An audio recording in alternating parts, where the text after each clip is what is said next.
ஸ்ரீ குருபியோ நமஹ. சம்ஸ்கிருதம் எல்லோரும் கற்றுக்கொள்ளலாமா, பெண்கள் உட்பட? அப்படின்னு ஒரு அன்பரின் கேள்வி. இதே கேள்வி கூட ஒரு சபையில என்னை கேட்டிருந்தா, ஞாபகம் இருக்கு. பதில் கற்றுக்கொள்ளலாம்.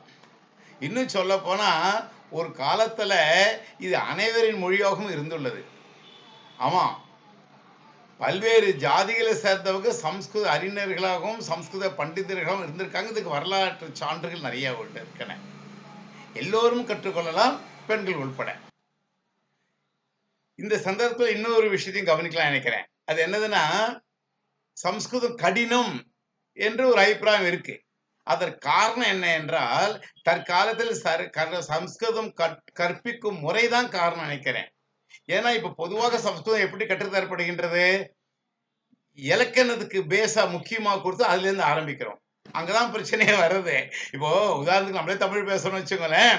முதல்ல எடுத்தோனே நமக்கு என்ன மெய் எழுத்து, உயிர் எழுத்து, வினைச்சொல், இந்த மாதிரி கிராமர் நமக்கு முதல்ல தமிழ் சொல்லிக் கொடுத்தா? அல்லவே. தமிழ் சரளமா பேசின பிறகு எல்லாம் ஆன பிறகு ஒரு காலகட்டத்துல தமிழ் இலக்கணம் நம்ம கிட்ட வந்து சேர்ந்தது. படிப்பு மூலமாக இல்லையா? உயர் படிப்பு மூலமாக. அதே மாதிரி சம்ஸ்கிருதம் நம்ம துவக்கத்திலேயே குழந்தைகளுக்கு கற்றுக் கொடுத்து விட்டோம் என்றால், சம்ஸ்கிருதம் சுலபமாக எல்லாராலையும் கற்றுக்கொள்ள முடியும்.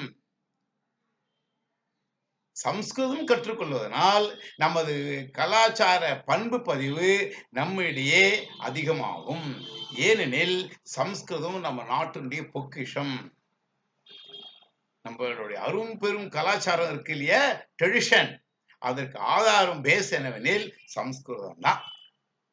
இதை நம்ம மறக்கலாகாது. குழந்தைகளுக்கு நம்ம சின்ன வயசுல சம்ஸ்கிருதம் கற்றுக் கொடுத்துட்டோம்னா பிரச்சனையே இருக்காது. பாமரர் முதல் படித்தவர் வரை சம்ஸ்கிருதத்தால எல்லாரும் சம்ஸ்கிருதம் கற்றுக்கொள்ள முடியும். இந்த விஷயத்துல இன்னொரு விஷயத்தையும் சொல்லிடுறேனே. வேதம் இருக்கு இல்லையா, வேதத்துல இருக்கிற மொழி கிட்டத்தட்ட சம்ஸ்கிருதம் மாதிரி தான் இருக்கும், ஒப்பிட்டு பார்க்கலாம். ஆனால் அந்த மொழி வேற, நடைமுறையில் இருக்கிற சம்ஸ்கிருதம் வேற. இதையும் சொல்லி வச்சேன் சும்மா. ஆக மொத்தத்துல சம்ஸ்கிருதம் நமது நாட்டின் பொக்கிஷம். நாம் அனைவரும் கற்றுக்கொள்வதற்கு முயற்சி பண்ண வேண்டும். அது எப்படி சொல்றதுன்னு அதனுடைய முக்கியத்துவத்தை என்னால இந்த ஒரு ஷார்ட் கிளிப்பிங்ல சொல்ல முடியாம இருக்கலாம்.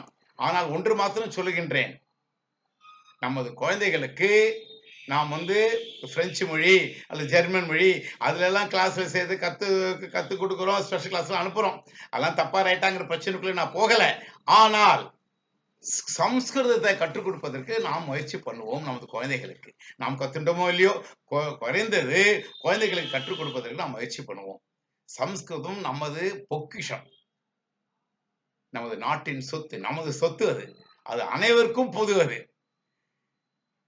நாராயண